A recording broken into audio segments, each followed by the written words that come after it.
Welcome to the Inspire to Invest podcast, where we're sharing stories from real estate investors and how investing has changed their lives. This episode of the Inspire to Invest podcast has been brought to you by Plentitude, Inc. Hey, everybody. Welcome to the Inspire to Invest podcast. I have Kory McKinnon here with me today. And for anyone who doesn't know him, he's on a mission to help people struggle less with their finances in business and also real estate investing. He has helped hundreds of people with six and seven figure growth with their real estate and business. And he's currently taking a message across the country to serve more people who want to live their lives on their own terms. So thank you so much for being here with us today, Kory. How are you? Doing awesome, Serena. Thanks for having me. So obviously, I know you maybe a little bit better than some people just because we are in a mastermind together. But for anyone who doesn't know you, maybe you can shed some light on what life looked like before real estate came into the picture. All right. So before real estate came in the picture, gosh, I grew up in a duplex, so I'd have to go way, way back. But, didn't really have a lot growing up. Came from pretty humble beginnings. And I don't think there's anything wrong about that. I remember one time I mentioned that to my mom, and she felt really sad. I'm like, Mom, I wouldn't be the person I am today if it wasn't for what we came from and what we had and what we had to figure out and all those different things, right? Yeah. So, but I saw my family struggle at a young age. My dad went on strike a few times. My mom was always working, part-time jobs, hairdressing, delivering flyers, babysitting, you name it, just to make some extra money. And I made a commitment at a young age just to say, look, I'll work 2-3 jobs. I'll do whatever it takes. I'll become an entrepreneur, which I did officially at the age of 19, started running a franchise and did really well and just stayed in business. And since then, and, bought my first property when I was 30. So I didn't even get a super head start on things. Like a lot of people, I see people that are buying properties in their late teens or early 20s, and hats off to them. They got such a head start. What a blessing. Yeah. No, that's amazing. What kind of franchise was it?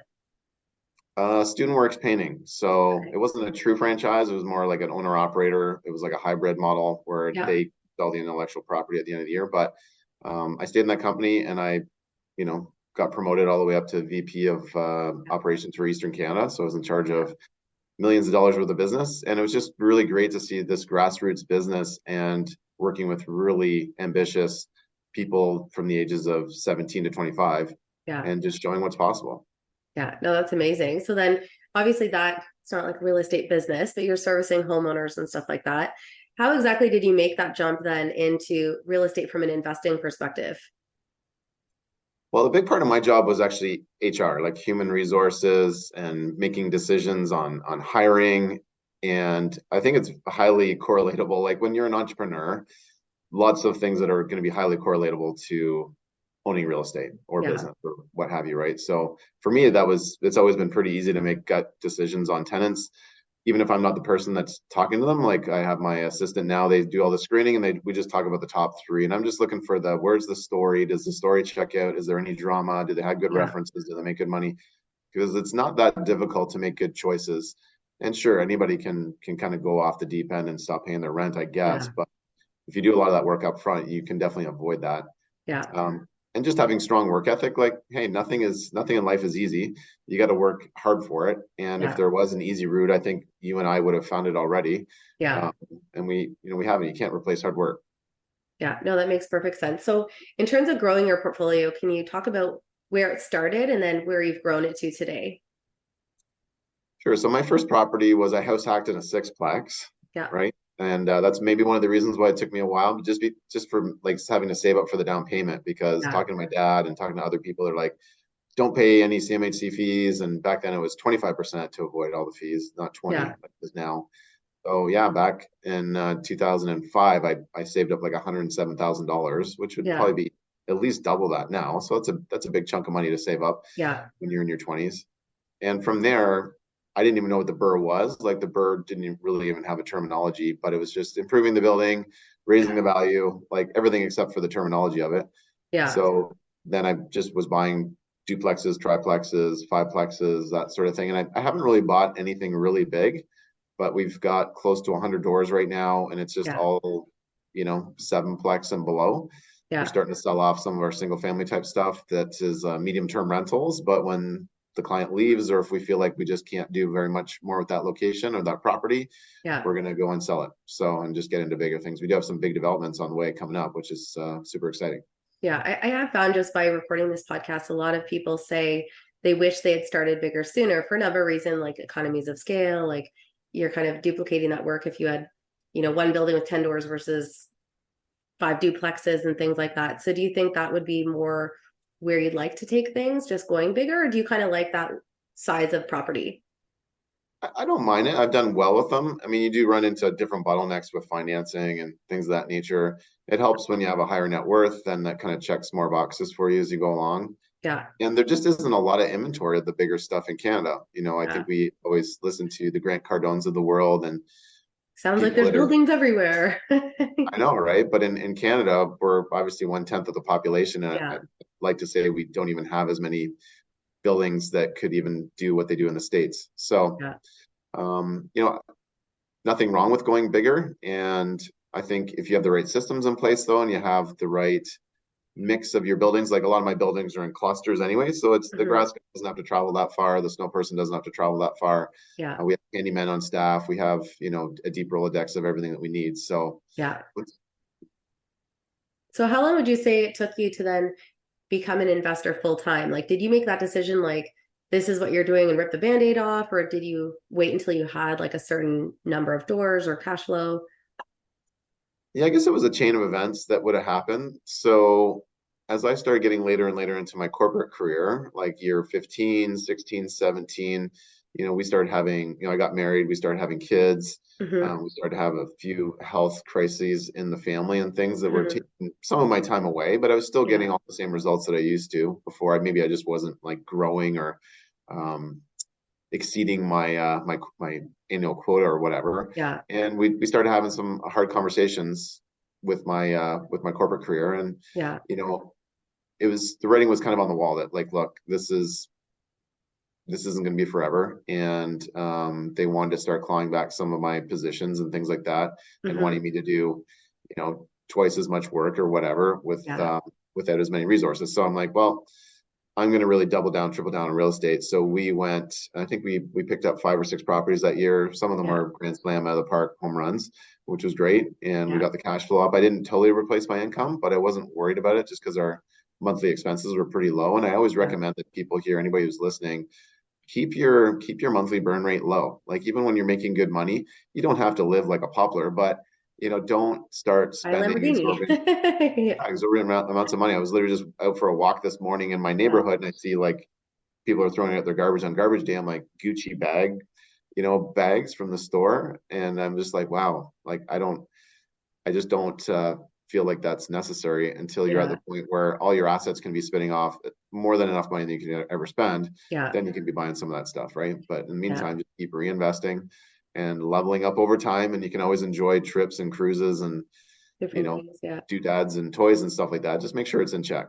Yeah, no, that makes sense. And I think just like in Rich Dad Poor Dad, he talks about sacrificing and having the assets, and the assets will pay for those things. So I think it's just a matter of how you line those things up. Now, in terms of the year that you talk about picking up that many properties, how did you do that? Because I'm sure people are like, well, how do you just go buy like 5 properties? Like, were you engaging investors at that point in time? Were you taking equity from other properties? How did you go about that? Yes, I don't know if I gave that exact answer to your last question. So it was about 6 years, 6 to 7 years. I believe it was closer to 6. And so what we did was we made sure that all of our properties were refinanced. So we had a good amount of money in the bank, like Yeah, gunpowder or whatever you want to call it, to yeah, go hunting for more deals. And it was a lot easier to get lending back then, right? There wasn't any sort of yeah, tightening and things like that in 2013. So it's been about 10 years, almost to yeah, the 10 years and 1 month since I retired. yeah, And, we were just letting everybody and anybody know that we're looking for deals. yeah, And most of them came through my primary realtor, yeah, but some of them just came through private deals or just people bringing them our way. And I yeah, think it's so important not to let investing or your business or whoever's listening to this be your dirty little secret. Like, you need to let the world know, yeah, obviously in a tasteful way. Like, you can be way too overbearing and make it the forefront of every single conversation, which I don't recommend. But yeah, when you're in enough conversations with people and they ask you, oh, well, thanks for listening to me, what are you up to, right? And you can just plant some seeds and let them know yeah. what you're up to. And it's amazing what can come from that when you let the universe know what your Yeah. outcomes want to be. Yeah, no, that makes perfect sense. Now, where did the coaching business come into play with the real estate investing?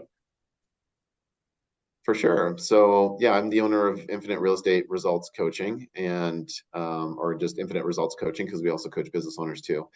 So when I retired from corporate, there's just all kinds of people that were coming out of the woodwork saying, Kory, how did you do this? Like, how were you able to retire Yeah, by investing in real estate part-time for 6 years? Because we like, we like our jobs or we want to just have like that nest egg building up for ourselves. And yeah, as people know, like real estate is just such a great way to accumulate wealth over time when you do it yeah, right.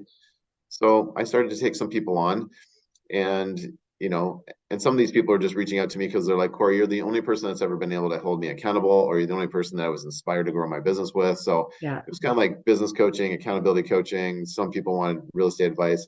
And I was just happy to help people because I just had this vision of like, I want to help a tribe of people yeah, and I want to make sure that they don't have to struggle because I've been through that struggle when I was a kid. I remember just you hear your parents talking when you're trying to fall asleep and it's not like they were arguing, but they were definitely, I could tell they were talking about money and just, how's this going to work? How's that going to work? I'm yeah, not working right now. I'm on strike or this or that or everything else, right? We're yeah, blowing through our savings. So that's how it evolved. And from there, I just realized, okay, if everybody's going to be coming from a different starting point, different goals, different experience, I need to make like a pantry of tools and resources yeah, for them to be able to go do all the different real estate strategies out there yeah, and all the different areas and that all different, you know, starting points and yeah, levels. yeah. And that's what we've done over the past, I'd say really we started getting more into it in the past like 6 years. Yeah. And it's been Yeah, I awesome think to be that's able to serve so many an people. important point. Just you talk about retiring, and I think sometimes people think, well, when you retire, you're going to go out and it doesn't mean you're not doing those things like traveling and whatever it is that you want to do. But I think at the end of the day, I think it's still very important to give yourself a sense of purpose. And I think that's something that obviously keeps people going because a lot of times when people retire, it's like they just wither away, like if they haven't kind of True. given them that reason to wake up in the morning and do good in the world and stuff like that. So I think that's important. And to your point, just about, when you have your business, I think that's one thing I learned having my own business for 18 years. Like I was 8 years in before I got coaching, and I'm like, there's got to be things I don't know, like ways you can get where you want to go faster, or just people that can look at things objectively because they're not in the weeds with you and stuff like that. Right. So I think for anyone that is listening or watching that has a business or they're a real estate investor, I think the most important thing you can do is just set your foundation up properly and get the right education and resources before you move forward because it'll save you money and time down the road. So important. It's so Yeah. important. And you can go pretty far on your own.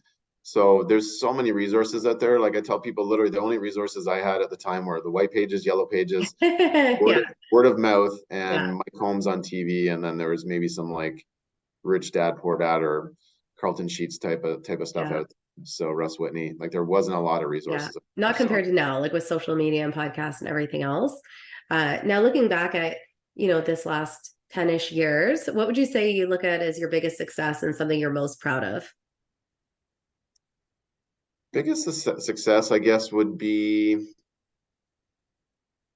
you know, being able to scale the way we have without a whole lot of effort, right? And I think it just goes to show, having the right people in your network and letting enough people know what you're doing in a tasteful way. Yeah. Um, Being able to use social media. I remember, I was really into Facebook when it first came out, and it just, I was kind of doing like LinkedIn type of content on there and Yeah. just wasn't getting very much action. So I checked out for a while, but I was encouraged about 6 years ago when my third child was born, like, hey, you should really be back on here and using it. Yeah. And I have.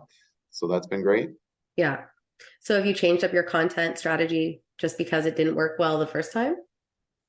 Yeah, like I was doing like long form content. I was doing, I just wasn't following what people were really interested in, right? When Facebook first Mhm. came out, people just kind of wanted it as just a way to kind of escape and see what their friends ate for lunch and what their pet was doing and different things like Yeah. that, right? But and some of that could just be your audience, right? Like as you get a different audience, then they're going to be into what you're talking about. Yeah. And so but I think it's just important to be consistent. And the algorithm's always changing. It used to be like how many people were in your following. You'd pretty much always get like 10-15% of people seeing your stuff. Yeah. But now it's like Such a it's got to game. be relevant, right? So if it's Yeah. not relevant, people aren't viewing it, it's Yeah. not going to get out. Yeah, no, I know there's a lot to keep up with when it comes to that. Now, I guess on the other side of the spectrum, when it comes to obstacles, like, you said obviously growing that portfolio wasn't necessarily strenuous, but would you say there is anything in particular that stands out as one of your biggest obstacles as you have grown your portfolio? I wouldn't call it too much of an obstacle, but obviously challenges would be, as things come up in life, the ability to continue moving forward, I think is so important. And, we've had our share of, challenges in life, whether it's losing family members, my father-in-law, my cousin, you know, like miscarriages, tore my meniscus, like just having to move multiple times just to Yeah. make sure that we have the family set up in the right spot. All Hmm. these big life-changing decisions sometimes sideline people for a long period of time. Yeah. And obviously we took time to grieve and to heal and to repair, but you can still keep pushing the ball down the road, right? It doesn't Yeah. take that much effort to, even if you feel terrible, this pain won't last forever, and keep returning phone calls, keep pushing emails down the road. I think it's Yeah. important, no matter what's going on in life, that people will understand if you're going through challenging times, but Yeah. you've just got to keep things moving down the road. Because when you lose momentum and you stop and you start to go backwards, or you Yeah. check out for 6 months, I mean, you've lost all your momentum. Yeah, no, completely. And I think it's all in how you communicate with people, right? Like if you are having that bad day, you see an email come in, you can always just let people know that you've gotten it and when you can get back to them, right? You don't just like ignore life and hope to come back to it. Exactly. Uh, Now, I guess further to that, would you say there's anything that stands out to you as a couple of your biggest lessons? And looking back at what that lesson was, if you could go back, is there anything that you would change that maybe would have brought you to a different outcome? Yeah, the time machine question. I used to say that I would want to try this and I want to try that, but again, like, you're on the exact path that you're on for a reason, and our lives are kind of laid out for us Yeah, anyways, depending on what you believe in. So until that technology exists, I just really want people to understand that everything in your life really does happen for a reason, and yeah, your creator or the big person upstairs, or whatever you might believe in, they wouldn't give you more than you can handle. yeah, And that's what does really create your strength and your resilience. And it's the people that don't realize that those are the biggest lessons in life, and that this is yeah, happening to you for a reason, and that you can handle these things. This too shall pass. I will get better at this. Or you know if you think in life, lots of times you just got to go back in the past rear view mirror to go, like, look, there's been very, very few times in my life where something's been so persistent and so terrible and it just never went away and it wrecked my life. yeah, Like, no, we get through things. And we always like the gifts that we get given in life, but we usually like the gifts that we want the most, right? yeah, The great things, the A-roll stuff. But, yeah, the stuff that doesn't make the A-roll yeah. are the things that you also have to take in stride too. And they make you a stronger person as well. Big Yeah. time. And I think the most important thing is that when you are faced with those challenges or lessons, to acknowledge them so that you don't keep on repeating those mistakes and you can obviously come out stronger on the other side.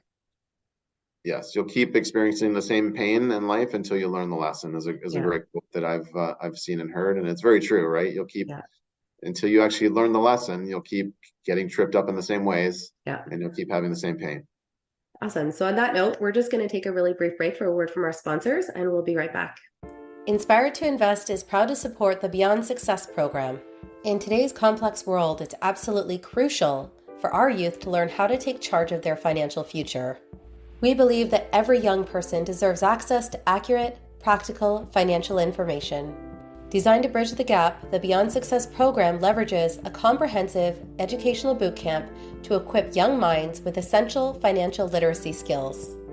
At Beyond Success, it's not just about teaching financial literacy, it's also about fostering a foundation for a prosperous and empowered future. Join us. Together we can build a brighter financial future for the next generations. Join us. Together we can build a brighter financial future for the next generations.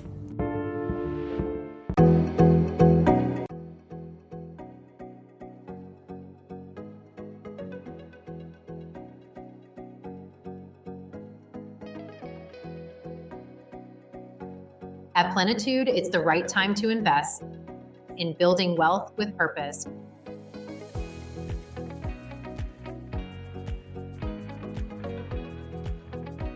With 8 projects in 5 cities,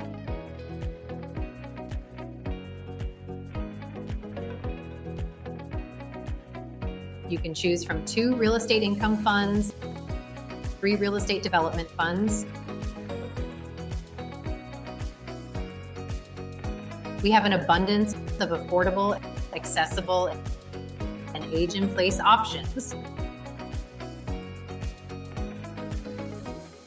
Sign up for a free strategy call with a member of our team.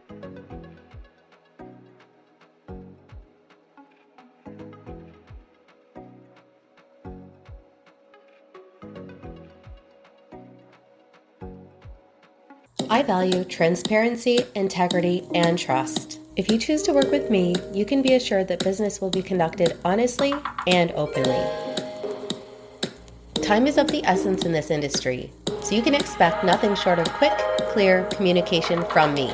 I'll keep you informed every step of the way so you feel comfortable throughout this entire process. Our homes are where we eat, sleep, relax, and play. My clients' best interests are at the heart of everything I do. And with this said, my service to you doesn't end when the transaction does. As your realtor, I'll not only help you buy and sell your property, I'll also educate and support you along the way. I want to help you fulfill your goal of homeownership and become your trusted real estate resource for life. I can't wait to share my passion for real estate with you. More importantly, find you the perfect house to turn into your home. Looking to buy, sell, or invest in Durham Region or Toronto? Let's chat. Hey everybody, welcome back to the Inspire to Invest podcast. I have Kory McKinnon here with me today, and he's talking about his career in real estate, not only as a real estate investor, but also a real estate investing and business coach. So one thing I want to know is, when you look back at the last 10 years, what's the craziest thing you'd say that's ever happened to you as a real estate investor so far? Well, we had a property burn down one time, so that was kind of crazy. We're on vacation, and Of course, I because always things turn my always phone off. happen on vacation. That's right. Turn my phone off at night, which I recommend everybody does, just to make sure you don't have this thing like sending radio signals to your head all night long. Yeah. And I flipped it on in the morning. There was even a time change. So by the time I turned it on at 7 a.m., it was actually 9 a.m. back home, because we're in Arizona, I believe. And the text messages started rolling in. It's like, Kory, I think there's a fire. Kory, there's definitely a fire. Kory, everybody's got to get out of the house. Kory, we're out of the house. Kory, we're safe.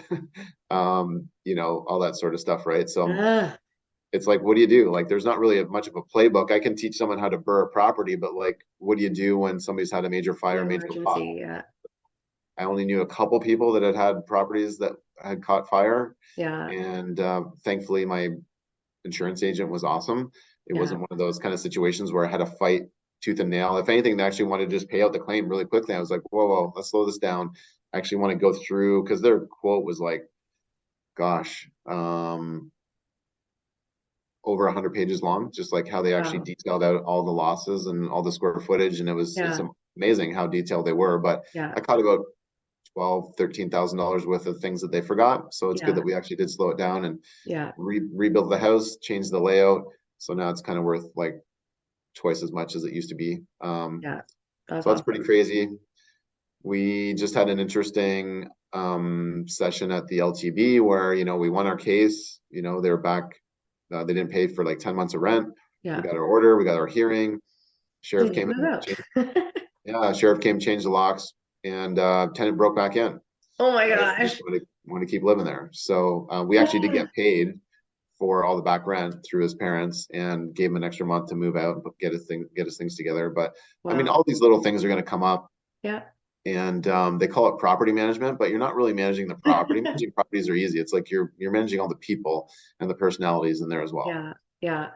That's interesting. I have a client that I've been talking to for a couple of years that same thing, like got her hearing, that date that they were supposed to move out came and went, sheriff came, and she's actually just, I think, scared being in her own home because she thinks they're going to keep coming back. They actually left a lot of their belongings behind, and just she went through a lot of abuse with the tenants and stuff like that. So I think that is one of the challenges when you do, invest in a tenant friendly area, but it's all part of the process. So that being said, obviously you have coached a lot of people. So when you think about advice, what would you say is the best advice that you like to pass along to your students? Usually, I mean, we do a deep dive into their entire situation before we start working with somebody. So we have a very detailed onboarding process. And usually there's going to be some sort of stabilization that needs to happen, right? They got some fires and this and that they need to go get taken care of. Maybe they need some new power team members, because when you're not working with the right people, it can be very challenging. When you're working with the right people, as you know, in business and life and in real estate, it makes things a lot easier. And it's already hard enough as it is. So why make it harder on yourself? Yeah. So that's usually one of the biggest lessons is like, you need to get some extra help on your team. Yeah. I think we're all raised to be so humble and to try to take everything on ourselves. And it's a very old mentality, unless you're hanging around and you're raised by entrepreneurs that literally, having things like nannies or cleaners around the house, or just, it's like, hey, we do that sort of stuff in our business. We can bring some of that into the home as well. Yeah. Just getting more help to free up your time so that you actually have some extra bandwidth and you can put the oxygen mask on, be the best version of yourself. Yeah. And I think it's that mindset shift in the sense, like, when I had my own business, you have to balance everything. So it's like, well, I'd have to pay somebody to do this. But if you pay someone to do that and it frees up your time, then your sales could go up, right? So I think it's trying to have that perspective to look at things in a certain way that, there's obviously a cost and benefit to everything that you're doing. So in the beginning, it makes sense that you're going to wear all those hats. But as you grow, it's going to limit your growth if you continue to try to do that for too long. Yes. And also just teaching people about money. Like, I know you do a lot of transacting when it comes to lending and things of that nature. Yeah. People get so attached mentally to what's in their bank account. So if they don't have, let's say, enough money to buy the next property, they think that, okay, I'm just done until I need to literally do this the slow way, save up from my paycheck and wait for bonuses and commissions and all that sort of stuff. It's like, no, money is just a tool out there in the universe that you can go and access. There's a lot of it out there, and there's people that want to get a return on their money, even in these more challenging times. I'm still lending out. I'm sure you're still lending out. So money is just a tool that people need to transact in business and in real estate. So when you figure out how you can actually attract it, it's important. And it's not like anything else other than like a hammer or a screwdriver or drywall or 2x4s. You need it. It doesn't have to be your money, but somebody's money. Well, that's the thing that what a lot of people don't realize when it comes to real estate investing, right? You don't necessarily need your own money. So even that, I think, is something that the average person can't really fathom before they start educating themselves and being part of these communities. Exactly. And no doubt it's nerve-wracking the first time you go raise money, or you take on the risk of someone else's money. But I mean, if you're a good steward of money to begin with, you shouldn't be too worried, and you treat it like your own. Yeah. And you're responsible. And back in the day, how was business done? Business was done with a handshake and your word. So if you're a person of your word and your handshake and your word means something, I think it's super important. Yeah, no, agreed. Now, you talked about it a little bit at the beginning of the chat, but what would be next for you? You talked about some different projects that are coming up. So can you speak a little bit about those in more detail? Sure. Because the last like 3 to 5 years have just been just growing our coaching business to the point where we're doing more collaborations and we're going across the country, and we've already serviced people all across Canada, which has been awesome. But we've had some deals and some developments that have just been sitting, and we're also raising 4 kids, right? So I kind of swore that until my daughter was in school, and she's 4 years old now, she's in the school system. That just frees up extra time because we're not driving around to somewhere new every single day, a play group or a drop in. So we've got a church that we bought about 5 years ago, and I've just been holding it. We had it at the starting line at the beginning of COVID, and then all the pricing and things just kind of went nuts. And my partner wanted to go do something different with his shares, so I bought him out. So that's something I'm excited to get rolling again. Nice. Now that we're starting to get signals of interest rates going down, that's good. And we've also got 10 acres of land that we can develop into either just getting it site plan approved to the starting line, or chopping it up into lots, or GCing out all the builds, which I don't think I want to become a Terrion home builder, but there's so many different ways that we could do with that. Getting more into storage. I was just literally drove to a city yesterday or 2 days ago to go check out a storage site that we could build from scratch. So that's something that I've been getting more and more involved in the past couple of years, and really been enjoying it. Yeah, we were actually I was just on a family holiday, and we noticed how many storage facilities there were. And one of the things I was thinking is like, who's using these? Because it feels like in the real estate investing community, it's a very, very big thing that people are always talking about. So maybe can you speak to why it would make such a great real estate investment?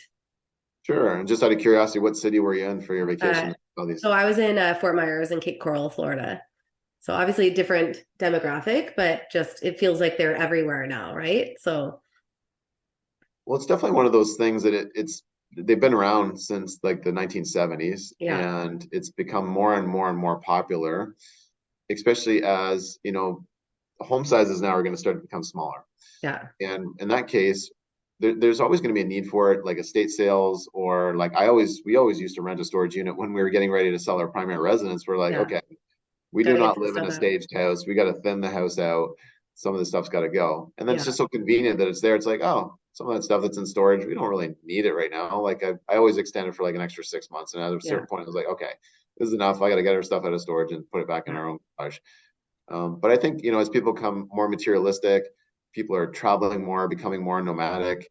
yeah, And especially if you're in an area that's kind of touristy, people might want to store their stand-up paddle boards or just some of the big things that they don't use all that often, or even just yeah, like their tires for swapping out winter tires to regular tires. Like the garage wants to charge you a lot of money to do that sort of stuff, right? yeah, So, and for people that have a business, they can write this off on the business probably too. So yeah, it's just one of those things that I think people have been kind of been ingrained in over time. And, we're starting to get into like the second generation of people using storage. And yeah, I know now with the cost of building and home sizes shrinking, it's probably going to be more commonplace. And there's yeah, there's ways to figure this out if your area is too saturated or not saturated enough. yeah, And at the end of the day, it's a marketing game. Whoever can market the best for their units, yeah, you'll probably win the game anyways. So it's yeah, not like you're living there. So people don't yeah, really, they just want it safe, maybe obviously secure, some cameras, lights, all that sort of yeah, stuff is yeah, important.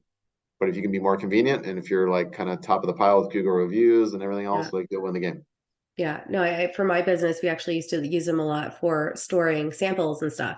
So, for example, we handed out like 30,000 cans of tuna or whatever it could be, right? Because we're going to transit stations. So we needed a unit that could accommodate the samples, but it was safe for staff to drive in at like 5 in the morning, load up securely, take things out. So we would often rent them for like a couple months at a time. So we'd store the stuff in advance, everything we needed for the program, and then wrapping it up and all of that. So depending on where, across the country, like we're doing all of this. So, there's definitely a lot of different needs. I was just curious to see like, because of such a surge in popularity, like what the general masses were using them for. So I guess in terms of motivation and inspiration, obviously the name of this podcast is Inspire to Invest. So what would you say are a couple of your favorite quotes that motivate and inspire you? Yeah, so this one's from Gary Vee, that like all big things start small, because when you look at his first tweet or post or whatever, I think it only got like 6 likes, right? So, and it's very true that you can't expect big things to happen overnight, but that compound effect over time really does, take fire.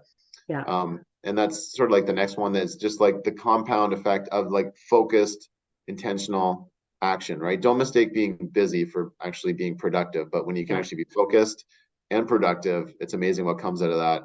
yeah, And maybe even just an extra quote. I was literally just at my son's belt testing. All of our kids are in Taekwondo, and he's probably not going to go up a belt level, and he wasn't happy about that. And something that was instilled in me a long time ago, like a couple of decades ago, was that, you know what, life is not fair, and it's also not easy. So life is not easy, it's not fair. And once you realize those two things, life actually becomes a lot more easy or understandable for you, right? yeah, So it's very true that, hey, just there's going to be lessons, and there's going to be things that hit you sideways all the time. You just have to be yeah, prepared for that. And that's just yeah, how life is. Look at nature. Whenever you're in doubt, just look at Mother Nature and see how things happen yeah. in the wild. And it's very applicable to our lives too. Yeah, you just got to keep on going. So, with that being said, what's the best way for anyone to get in touch with you if they want to get in contact? Yeah, I'm probably the most active on Instagram. So go find me on Instagram. We also have a YouTube channel. We're starting to post again more, which is great. So go give us a sub and a like there. We appreciate that. And just KoryMcKinnon.com, or just Google me. Like I'm basically everything at Kory McKinnon. Cool. Be easy to find. And I look forward to, serving anybody or answering any questions that people may have moving forward. Happy to help. Great. So thanks for your time today. We'll include your information below. And of course, for anyone that is watching right now, if you've enjoyed this episode, make sure you like, comment, subscribe. You can also follow along on social at Inspire to Invest Podcast. And this episode will be coming to you briefly. But last but not least, make sure that you remember, when you invest in yourself, the sky's the limit. Thanks again for tuning in. Thank you to Plenitude Inc. for bringing you this episode of Inspired to Invest. The views represented on this podcast are for general information only and does not constitute investment or other professional advice or an offering of securities. The host and guests featured on Inspired to Invest make no representations as to the performance of any particular investment. Should you decide to make an investment, you are responsible for conducting your own review and analysis. It is recommended that you obtain independent legal, accounting, and tax advice from licensed professionals.